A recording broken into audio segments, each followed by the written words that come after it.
Et là, le mec Ah bah me dit ça c'est bien du hello, hein. Hello, raconte sa life. coucou, j'espère que vous allez bien. Alors aujourd'hui, je vais vous raconter l'histoire de mon date Tinder que j'ai vu 1 an après notre match. Alors, je vous explique la situation. Donc, c'était maintenant il y a un peu plus d'1 an. Donc, pas hyper original. Hello sur Tinder, ça swipe. Et là, je vois un mec, bon bah voilà, blond aux yeux bleus, un peu style de mec de droite. Oupsie. Et du coup, je swipe et on a matché. Et c'est moi qui lui ai écrit. Et je me souviens que en fait, je sais plus pourquoi, on avait une discussion avec ma coloc qui m'a dit qu'en ce moment, enfin à l'époque, du coup, on avait matché, il n'y avait pas beaucoup d'étudiants à Leipzig et que du coup, il n'y avait pas beaucoup de beaux mecs. Parce que, voilà, d'après elle, les étudiants, ils étaient tous beaux. Et donc, j'ai envoyé comme phrase ah oui, ma coloc m'a dit qu'en ce moment, il n'y avait pas beaucoup de beaux mecs à Leipzig parce qu'il n'y avait plus d'étudiants, mais apparemment, t'es l'exception qui confirme la règle. Et il m'a dit ah merci, c'est gentil. Voilà, vraiment, je suis hyper forte en phrase de tchatch. Et du coup, on avait parlé un peu et tout. D'ailleurs, c'était marrant parce que à l'époque, comme photo de profil sur WhatsApp, parce qu'à un moment, je lui ai donné mon numéro, j'avais une couronne parce que j'ai un peu une obsession avec les couronnes. Et c'était une photo de ma soirée d'anniversaire où j'avais porté une couronne parce que vraiment, toute occasion pour en porter et bah, je prends quoi. J'adore porter des couronnes. Donc je sais pas si j'essaye de compenser un truc ou que dans une autre vie j'étais princesse. Mais bon, voilà, le fait est que j'en avais une sur ma photo et du coup il m'a dit ah ça te va bien et tout. Et puis bon, assez rapidement on a dit qu'on allait se voir. Et il m'a dit ah oui bah j'apporterai une couronne à notre date, je sais pas quoi. Enfin bref, du coup c'était marrant.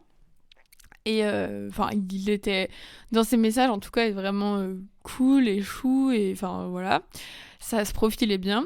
Sauf que entre temps, j'avais pécho donc mon ex, donc celui de la rupture assez tragique. Et en fait, on s'était dit avec ce mec. Donc à l'époque, enfin, avec mon ex au début, j'étais vraiment pas en mode c'est sûr on va se mettre en couple. Franchement, je m'attendais à rien du tout. Puis bah au début, c'était pas forcément mon style. Je me dis non, mais enfin ça va pas. Enfin, de toute façon, on se doit rien, on s'est rien promis. Enfin voilà quoi.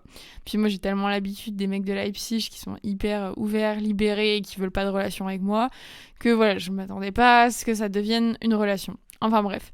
Donc avec ce mec, on avait prévu de faire un date, donc le mardi, il m'a dit... Enfin bref, on s'était mis d'accord, quoi. Et sauf que moi, j'avais pécho, du coup, mon ex, je crois que c'était le samedi soir, un truc comme ça. Et du coup, j'étais un peu en mode... Ah, est-ce que c'est bizarre et tout. Et en même temps, pour moi, juste pécho quelqu'un, ça veut pas forcément dire t'es ensemble. Enfin, surtout à notre époque, clairement. Et surtout en Allemagne de l'Est, où les gens, ils sont aussi libérés. Et donc je m'étais dit, bah au pire, je vais au date, et puis je verrai bien, et puis voilà quoi. J'adore me mettre dans des situations comme ça, c'est terrible. Donc, sauf que vient le mardi, et bon, il y avait quand même un petit truc en moi qui me disait, bon, peut-être pas trop cool quand même que j'aille au date, mais bon, voilà. Et du coup, on s'était écrit, je crois, genre 2 jours avant le jour J. Et le jour J, pas de nouvelles. Enfin, il m'avait dit je te tiens au courant de l'heure. Et il m'a jamais tenu au courant. Et moi, j'avoue que j'ai pas envoyé de message non plus. C'était la fin, du coup, il n'y a pas eu de date. Et grâce, entre guillemets, à ça, et ben en fait, j'ai rejoint du coup mon groupe de potes, dont mon ex à un bar. Et du coup, bah, mon ex a dormi chez moi par la suite. Et je pense que ça a un peu permis aussi de bien commencer et de nous rapprocher. Parce qu'au début, je savais pas trop comment me comporter avec lui. Donc c'est un peu fou, enfin genre pour moi c'était limite un signe en mode bon bah il y a pas eu ce date, alors ça veut dire que bon bah avec ce mec on peut y aller un peu quoi. 3 mois plus tard, il me fait donc le mec avec qui j'avais matché, donc le Tinder, il me fait ouais ça te dirait d'aller voir un verre. Je suis désolée, j'avais vraiment pas de temps et tout, j'étais vraiment sous l'eau machin. Et genre 3 mois plus tard, et j'étais en mode bah mec, j'ai un copain maintenant en fait. Et il était en mode ah d'accord, bah je vous souhaite tout le bonheur et tout. J'étais en mode bah ouais merci, mais en même temps ça. Enfin, j'avoue qu'il y avait une petite frustration de ma part dans le sens où il avait l'air hyper mignon et ça avait vraiment l'air d'être mon style. Mais j'étais en mode, bah, enfin, non, maintenant je suis en couple, je vais pas faire n'importe quoi. Donc, je lui ai dit, bah, non. Donc voilà, c'était tout. Et donc après, bon, bah, comme vous le savez, ça s'est fini donc, avec mon ex. Et j'étais vraiment en roue libre en mode ah ouais, bah maintenant je peux faire ce que je veux et tout.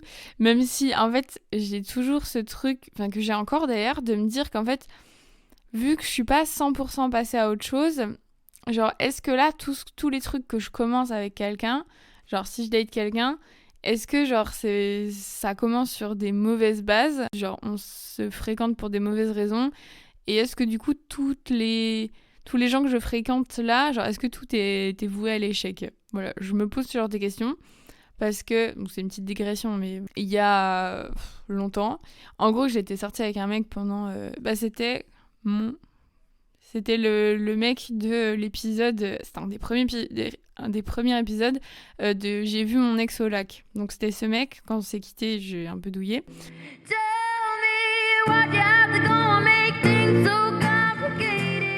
Du coup, j'étais rapidement sur Tinder pour trouver quelqu'un, pour penser à autre chose. Et j'en avais parlé à mon psy, et j'étais en oui, j'ai l'impression de direct me projeter et tout, et de, je sais pas, d'avoir des habitudes un peu de couple et d'avoir des attentes. Et il m'avait en gros fait comprendre que si tu te mets avec quelqu'un pour oublier quelqu'un d'autre, bah ça va pas forcément aller quelque part et que c'est pas les bonnes raisons, quoi. J'arrive pas à savoir si c'est exactement la même situation parce que j'ai l'impression d'avoir attendu un peu plus, même si bon, toute la situation était très compliquée. Je n'ai toujours pas la réponse à cette question, c'est juste une question ouverte. Le fait est que je me suis dit, bon, maintenant tout est permis. Donc j'ai contacté ce mec donc, avec qui on était censé avoir un date un an auparavant à peu près. Et je lui dis coucou, bah dis-moi si c'est un mauvais timing, mais sinon bah ça pourrait être cool qu'on aille enfin boire ce café ensemble. Et il m'a fait ah non, pas du tout un mauvais timing, trop cool que tu m'écrives.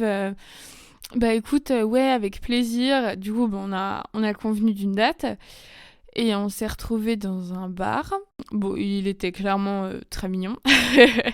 Ah oui, et je sais pas, s'il y a des psychologues parmi vous, vous pouvez vraiment faire une analyse de ma personne. C'est terrible parce que je crois que du coup, j'ai eu ce date avec lui, mais que avant, parce que genre, je sais pas, il a mis du temps un peu à répondre, avant, j'ai eu un date Bumble.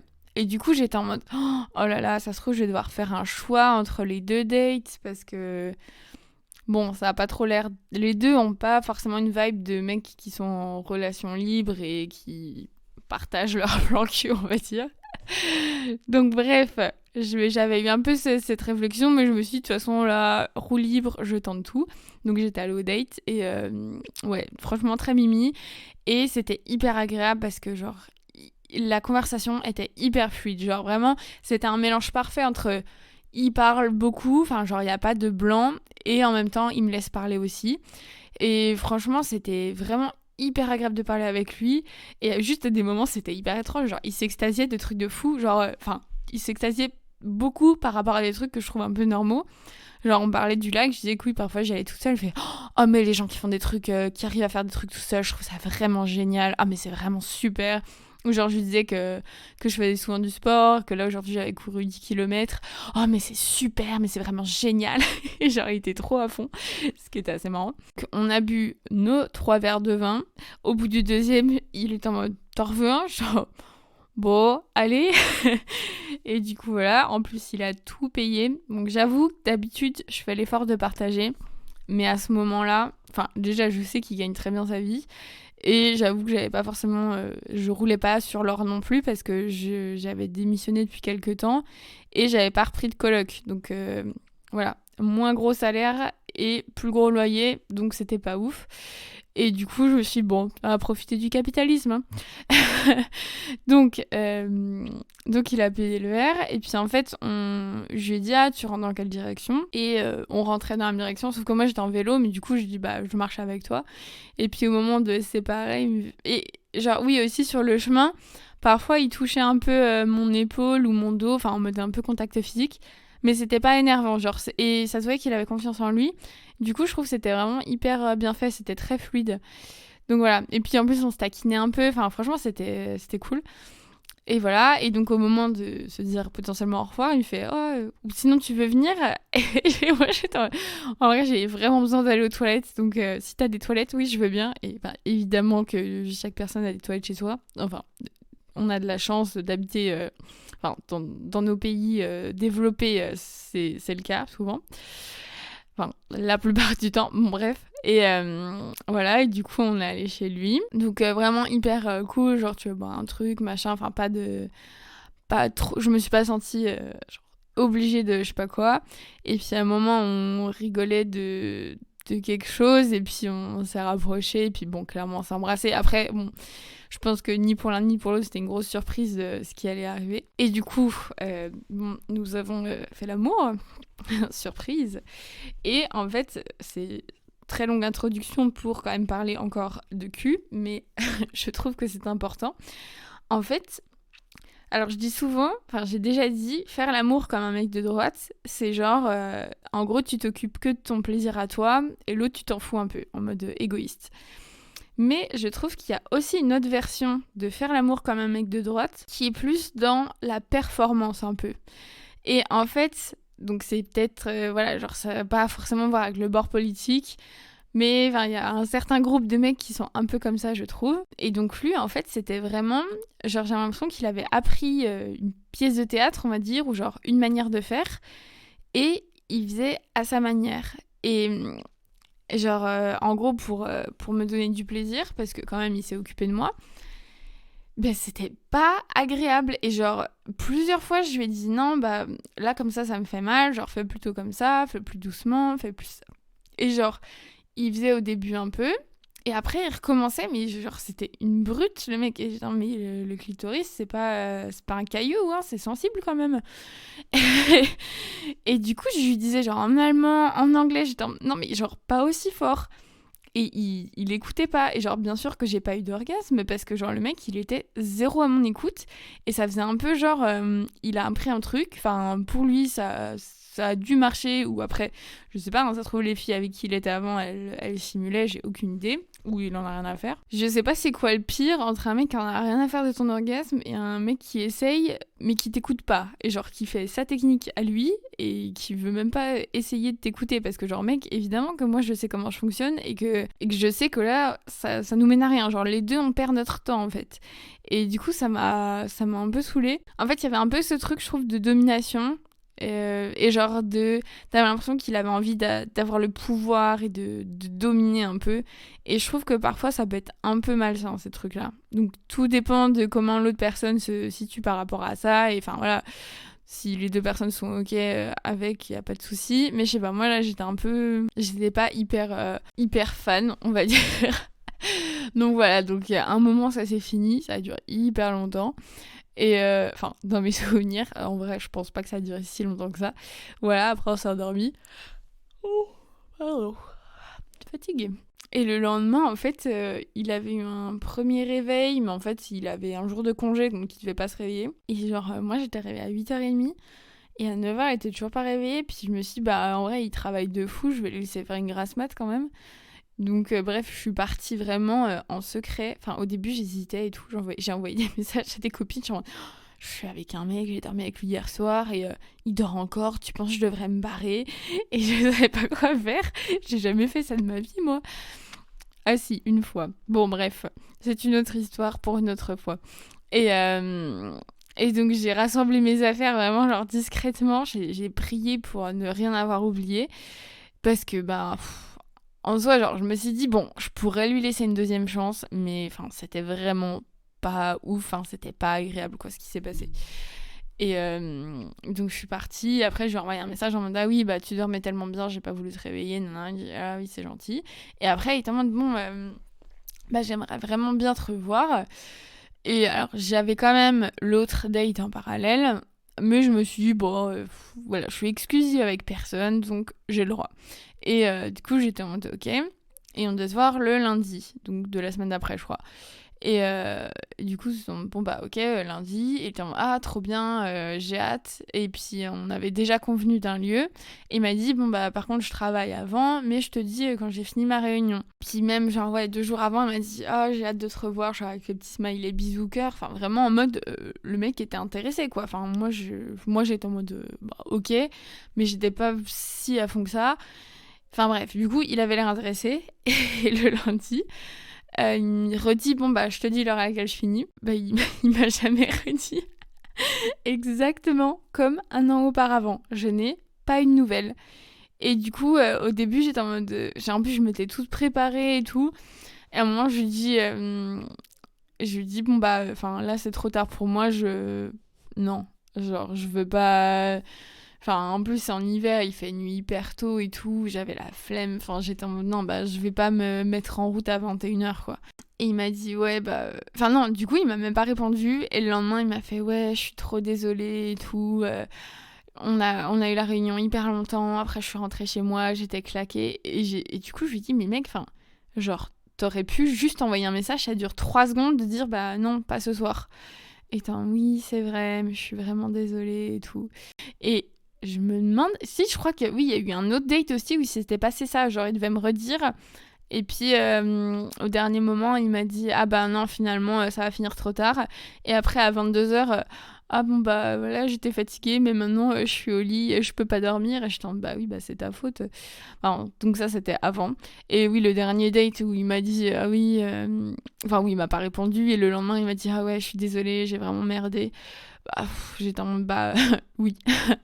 Voilà. Et depuis, on s'est pas renvoyé message et j'ai pas voulu le revoir ou quoi, parce que, enfin, clairement, aucune envie d'être avec un mec qui a pas de temps pour moi. Et j'avoue que mon deuxième date, la meuf est hyper superficielle, mais il est un peu plus musclé. Et du coup, moi, j'aime bien. Voilà, c'est une question de goût personnel, mais j'avoue que, bon, voilà, s'il y a la possibilité, bon, c'est sympa. Et puis, non, mais surtout, le truc, c'est que, voilà, il m'a jamais mis de plan pareil, il est beaucoup plus respectueux et il a plus de temps pour moi, donc c'est hyper important pour moi. Donc, c'était l'histoire du date Tinder 1 an après. Vraiment, il est catastrophique, le truc, quoi. Enfin bon, c'est pas très très grave, mais ouais, quand j'y repense, je me dis, mais quelle histoire de ouf. Je m'étais dit, oh, ça se trouve, c'est un peu genre le destin, en mode, ça y est, enfin, on peut se revoir et ça va être ouf, parce que ça avait pas marché 1 an auparavant.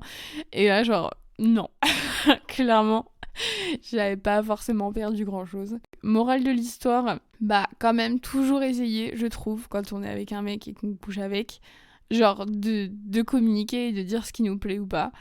Et toujours, du coup, écouter l'autre personne et ben pas se dire ah oui parce que telle chose a marché avec une personne, bah ça a forcément marché avec tous les autres. Enfin non, ça ne marche pas comme ça. Deuxième morale, bon quand même one life, hein. Voilà, si... Enfin, moi, je suis vraiment en mode comme ça, genre, tant que je suis pas excusée avec quelqu'un, je fais un peu ma vie. Parfois, j'ai un peu des remords.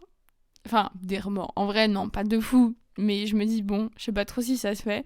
Mais du coup, par rapport à ça, aussi très important de communiquer. Et il serait temps que je le fasse aussi un peu plus. Comme d'hab, si vous voulez partager, mettre des petites étoiles, tout ça, ça me fait hyper plaisir. Si vous avez aussi des anecdotes, des choses dont vous voudriez parler, contactez-moi sur mon Insta Hello raconte sa life. Voilà, sinon j'espère que ça vous aura plu. Je vous souhaite une très très bonne journée et je vous dis à la semaine prochaine. Bisous. C'était Hello raconte sa life.